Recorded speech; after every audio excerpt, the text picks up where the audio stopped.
E aí, vamos para essa experiência, então, que o pessoal fez para diferenciar a dopamina, né? Para entender que não era a recompensa, e sim a espera pela recompensa. Cara, né? esse é um dos estudos mais lindos. Eu achei muito interessante. Esse é um dos estudos mais lindos da história da neurociência, na minha análise.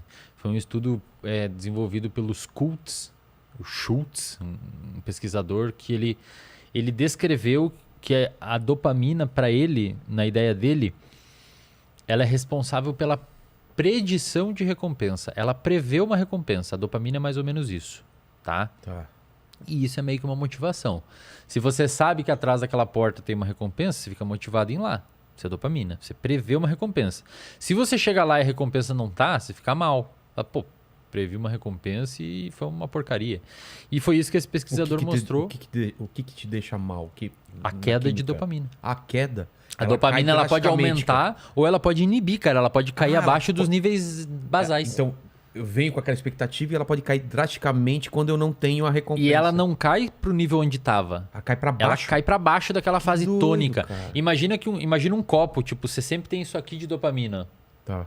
E aí quando você vai ficar na expectativa, alguém botou dopamina, aumentou.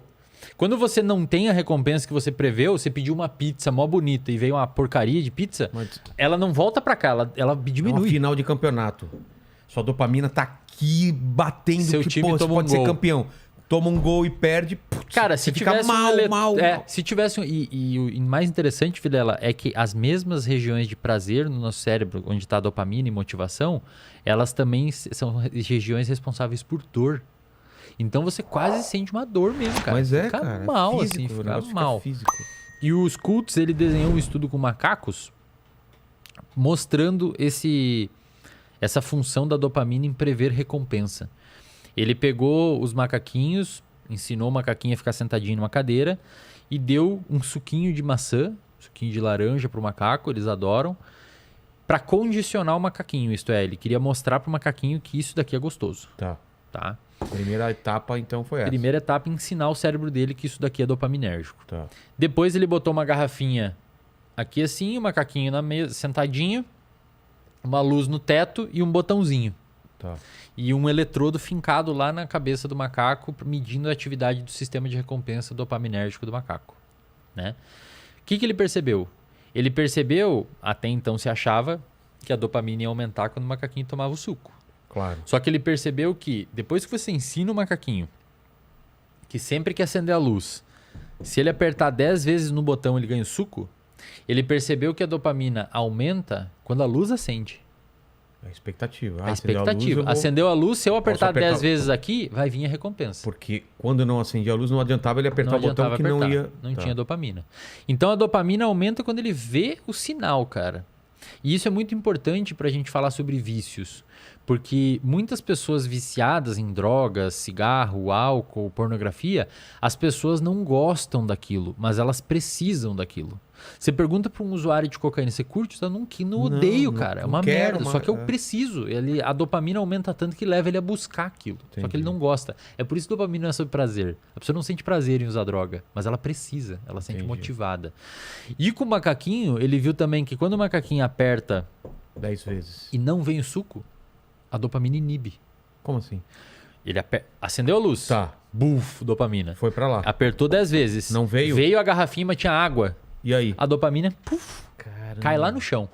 E isso acontece muito quando você tá, por exemplo... E aí eu convido as pessoas de casa para fazer essa reflexão. Quando você tá muito motivado para fazer alguma coisa, você quer muito. E às vezes você não consegue, e aí obviamente você fica mal. Mas mesmo às vezes, Vilela, quando você consegue, a dopamina ela pode ocorrer um crash dela, porque você fica assim, tá, e agora? Eu consegui, mas e agora? Imagina que você tá, por exemplo... Dá um exemplo. Imagina que você tá, por exemplo, seu canal tá quase batendo 1 milhão, né? Sei. Imagina que bate 1 milhão... Eu tô felizão. Mas e, cara... Ao mesmo tempo eu falo... Só que você, se você tá 1 ano morrendo pelo 1 milhão, vai chegar 1 milhão, você vai comemorar e no outro dia você vai falar... Tá, e agora? O que eu vou fazer? O que eu vou fazer? Eu paro de fazer o canal? Entendi. Então eu sempre digo pra galera, comemora, mas não comemora tanto. Porque senão você inibe a dopamina. Então você tem que ficar feliz pelo que você procurou, pelo que você alcançou. Mas também se você quer buscar mais, já atualiza o software e fala, não, agora eu quero Não é 1,5 milhão. à toa que que vamos falar de youtuber, né? Tem tanto youtuber com depressão, porque eles se colocam uma taxa de crescimento impossível para ele. Não é porque ele cresceu que nem a gente cresceu em menos de um ano, não, em um ano bateu 1 milhão. Isso não quer dizer que a cada ano eu vou crescer 1 milhão, ou pior, que o ano que vem eu bater 2, depois 4, depois... Porque o youtuber ou o cara que trabalha com números, né? E aí eu posso jogar para as redes sociais também, se tá aumentando o meu número de likes e tal, você começa a sempre querer mais. Você não se contenta já com o que você tem, né? Perfeito. Por que a gente tem essa necessidade de querer o mais? Não tá satisfeito? Cara, minha vida tá boa. Eu amo minha mulher, eu tô na casa que eu quero, eu tenho o carro que eu quero... Por que depois de um tempo isso já não é tão legal e eu quero mais do que isso? Entendeu? Não tô falando de mim, porque pra mim tá bom pra caramba as coisas. É aquele mesmo mecanismo da pessoa que não para em 3 cigarros. Ela precisa mais.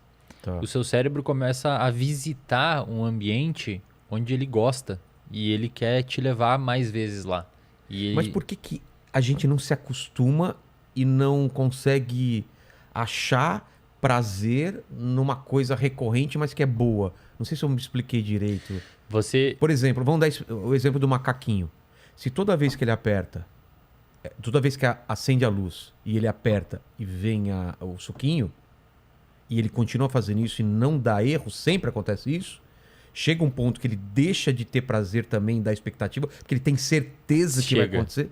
Cara, isso é sensacional. Então é a mesma explicação, Agora, né? é a mesma explicação, exato. Agora, se você pega esse macaquinho, e os pesquisadores fizeram isso, O quê? e você diminui para 50% a chance de vir ou não o suco quando ele aperta, então ele aperta 10 vezes. Numa vem, ele aperta 10 vezes, noutra não vem. A dopamina aumenta mais do que antes. Claro, porque É isso que cassino faz, cara. É, cara. Talvez eu vou clicar aqui e vou ficar rico. Cara, é isso mesmo. Talvez eu vou apertar essa alavanca e vou ficar milionário. Cara, o talvez, o nosso cérebro fica louco com o talvez. Tipo, talvez vai acontecer, talvez vai acontecer. Cara, ele vai exatamente nessa coisa de, porra, eu posso ficar milionário e eu posso perder 10, 100 dólares. Exato. E aí, se você dá sempre o suquinho, a dopamina para de subir mesmo, porque ele aprende aquele mecanismo. Que é o exemplo que eu te dei. Eu tenho uma vida maravilhosa, uma mulher, não sei o quê.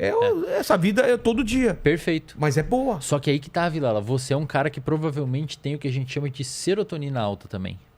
Mas tem a ver com a idade também. Né? Eu não sei o que Também trabalha tem. no cérebro.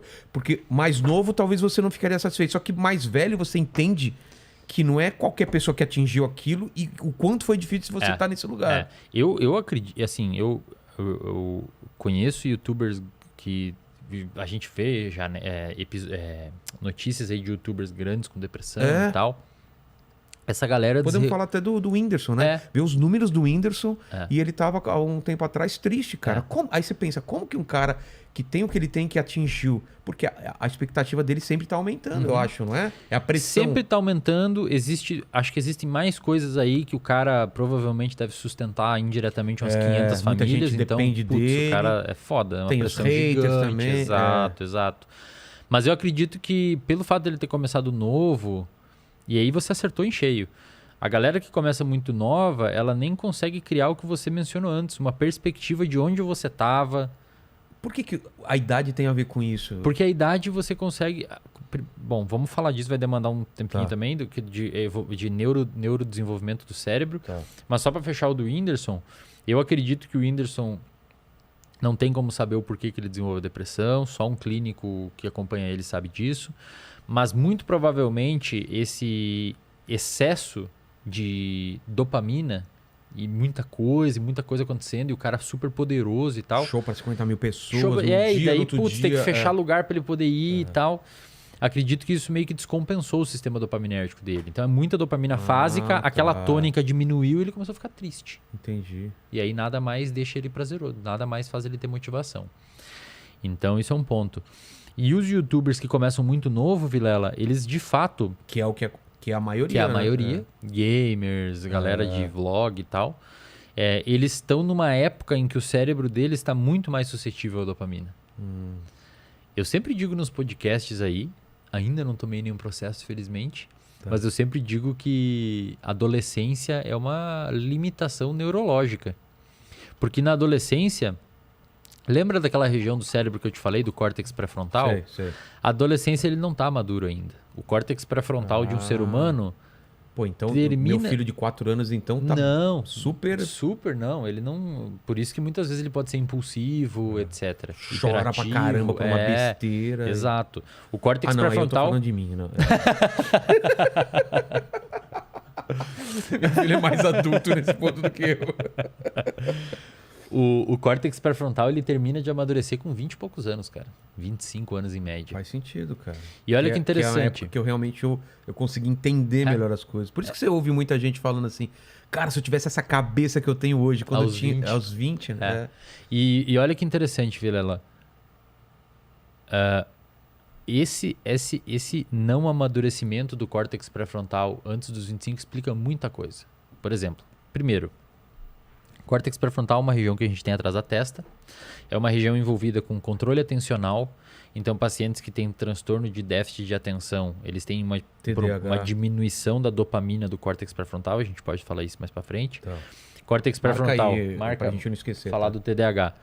O córtex pré-frontal tem uma diminuição envolvido com atenção, envolvido com simulação de futuro, envolvido com empatia, envolvido com controle de impulso, e essa é uma das funções mais importantes dele. Você só não caga no meio de um shopping porque você tem um córtex pré-frontal. E olha que interessante, cara. Olha que interessante. É ele que deixa a gente menos animalesco. Lene, os biólogos não têm o menor controle, velho. Se você fala, duvido que você caga no meio do shopping, ele vai fazer isso, cara. Então...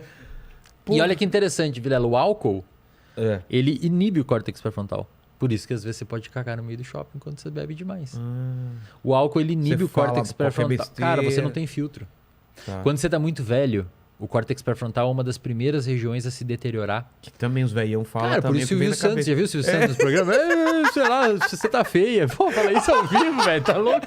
Por isso que sua avó, você vai visitar sua avó. Você vai visitar sua avó agora no final do ano e vai falar que você tá gordo. Pô, você tá gordo, né, meu? Puta merda. Cadê os namoradinhos? Tá na hora de casar. Pô, por quê? Porque o córtex pré-frontal deu uma enfarinhada ali, sabe? Meio que perdeu o filtro. Aquele transtorno, como que chama? O Tourette. O que o Síndrome cara fala de Tourette. É o que o cara fala que tá na cabeça, é isso? Ali são outras paradas que estão envolvidas também, não só o pré-frontal. Entendi.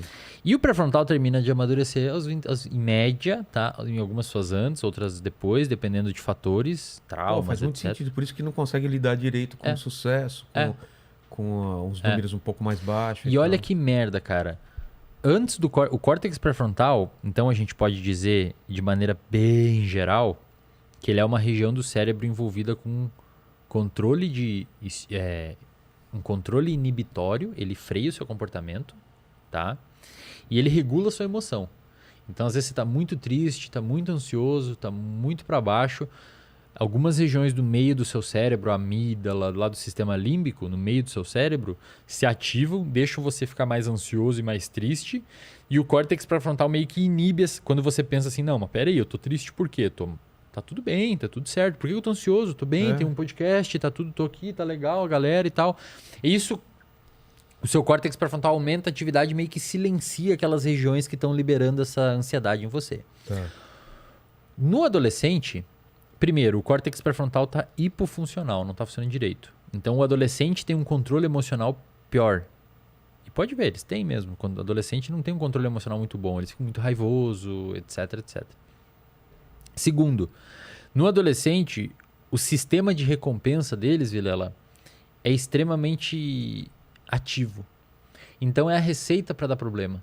Ou para o adolescente se dar muito bem. Olha que interessante. O sistema de recompensa, o sistema dopaminérgico do adolescente está tinindo, está funcionando 100%. O região do cérebro que inibe o sistema de recompensa e fala, você não pode fazer isso agora porque tem prova amanhã. Não funciona muito bem. O que isso implica? Muita coisa. Primeiro, a adolescência, a segunda maior causa de morte na adolescência é suicídio, cara. Caramba. Só perde para acidente de carro. Sério?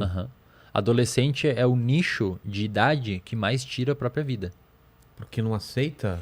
Porque é muito impulsivo. E não aceita a derrota. Não aceita, acha que não tem mais saída, às vezes tenta uma coisa meio por impulsão e consegue. Então isso é um ponto. Caramba, segundo ponto, na adolescência você tem maior chance de tirar a vida de alguém. Também? Então, na adolescência você tem, devido a essa diminuição da atividade do pré-frontal, você tem esse aumento de reatividade, de vontade, de emoção, uma fricção. É um cara muito impulsivão, assim. E isso leva você a tirar a sua vida, às vezes tirar a vida de alguém ou inúmeros outros problemas. É na adolescência e no início da idade adulta, 17, 21 anos, que normalmente os quadros de depressão, ansiedade aparecem. É por ali, sempre aos 17, 18, que a pessoa começa a se descobrir deprimida, abre um quadro de ansiedade. E eu gosto de falar isso sempre, é a idade também que você pode sair de casa para ir para uma faculdade, porque você tá impulsivo. Às vezes você fala, pai, eu quero ir lá, eu quero fazer aquela faculdade lá na puta que pariu. E vai, porque ele quer novidade, ele quer recompensa. Tudo e fazer um mochilão na Europa. Fazer um mochilão na Europa, abrir o Facebook, abrir uma empresa. Exatamente, foi, né?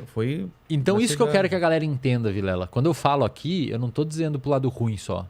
Pra todos os pra lados. Pra todo, cara. É ir pra Europa jogar futebol, fazer uma panelinha não sei aonde, virar um jogador, abrir um canal no YouTube e ficar famoso. Largar um relacionamento que não tá bom e você não empurra com a barriga. Exato. Então, tipo assim, o adolescente, eu sempre falo isso, o adolescente ele é uma máquina de fazer coisas, cara. Pro lado ruim e pro lado bom. Tá. Roubar o carro do pai, sair bêbado, ou estudar um monte pra querer fazer não sei o quê, ou ir viajar não sei aonde, se esforçar pra algo.